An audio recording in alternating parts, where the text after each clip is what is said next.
పోలవరం మండలం Muramalla road NH 216 అనుకుని ఉన్న ఇరుపక్కల అనాధికారంగా షాపులను నిర్మించడంతో రహదారి వెంట వెళ్లే ప్రజలు రకాల వాహనాలు తీవ్ర ఇబ్బందులు పడుతున్నారు.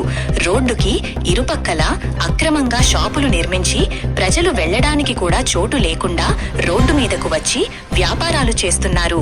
దానితో పాటు ఆ రహదారికి ఆనుకుని ఉన్న పంట కాలువ సుమారు 20 అడుగులు ఉండే కాలువ 7 అడుగులకి చేరుకుంది.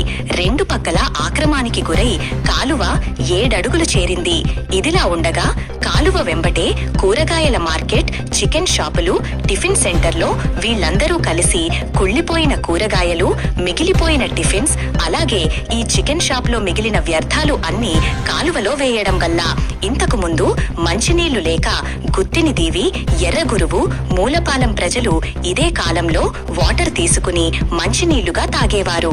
ఇప్పుడు ప్రస్తుతం ఈ కాలం నుంచి వ్యర్థాలు ఎక్కువగా వెళ్లడం వల్ల ప్రజలు అనారోగ్యానికి గురై ఇన్ఫెక్షన్ వచ్చి హాస్పిటల్ ఫాలో అవుతున్నారు. ఇది ఇలా జరుగుతున్నా అధికారులు, నాయకులు సూచి చూడనట్టు చూస్తున్నారు. ఉంటున్నారు, భయాందోళనలో ప్రజలు గురవుతున్నారు.